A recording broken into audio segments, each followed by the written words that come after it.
গামকার অধীনে থাকা নির্ধারিত স্বাস্থ্য পরীক্ষা কেন্দ্রে ট্রাভেল এজেন্সিগুলোর যোগসাজশ চলছে অতিরিক্ত ফি বাণিজ্য।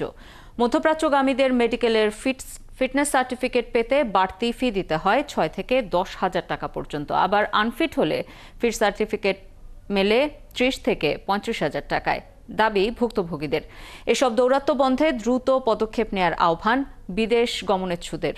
কুয়েত প্রতিনিধি সাদেক রিপনের তথ্য ছবিতে আরও জানাচ্ছেন মাহফুজুর রহমান।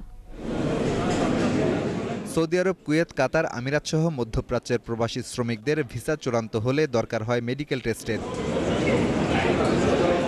অথচ মেডিকেল ফিটনেস কার্ড সংগ্রহের প্রতিটি ধাপে ভোগান্তি ও হয়রানির শিকার হতে হয় বিদেশগামীদের।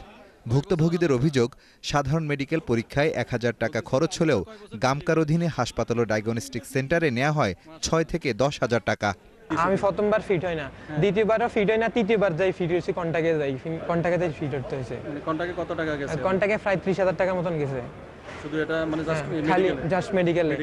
জি, আমি বেসরকারি একটা হাসপাতাল ইবনে সিনার ভিতর দেখাইছি যে বঙ্গবন্ধু মেডিকেল হসপিটালের সহকারী অধ্যক্ষ বক্ষবিধি ডাক্তার, উনি বলছে যে কোনো সমস্যা নাই, কিন্তু মেডিকেলে গেলে বলে বুকে সমস্যা, বুকে কালো দাগ। কি কালো দাগ এটা বলা হয় না। নতুন ভিসায় যারাই আসে তাদের ম্যান পাওয়ার করতে বাংলাদেশে আপনার ২ থেকে ৩ মাস সময় লাগে, যেখানে আমরা অন্যান্য দেশের ক্ষেত্রে আসলে মাত্র ১০ থেকে ১৫ দিনে হয়ে যায়।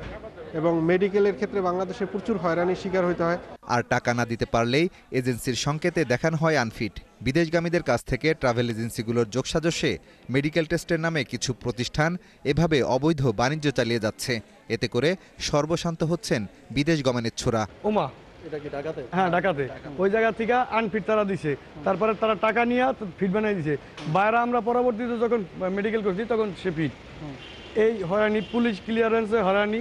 পুলিশ ক্লিয়ারেন্সে একটা মানুষের যদি কেস মামলা কোনো ঝামেলা না থাকে তারা শুধু কেন হয়রানি করবে। এদিকে ভারত, নেপাল, শ্রীলঙ্কা, ফিলিপাইনের শ্রমিকেরা ভিসা পাওয়ার ১ মাসের কম সময়ের মধ্যে কাজে যোগদান করে থাকেন।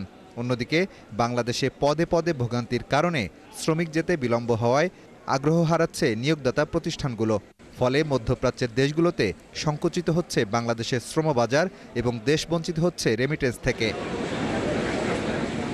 মাহফুজুর রহমান, ৭১।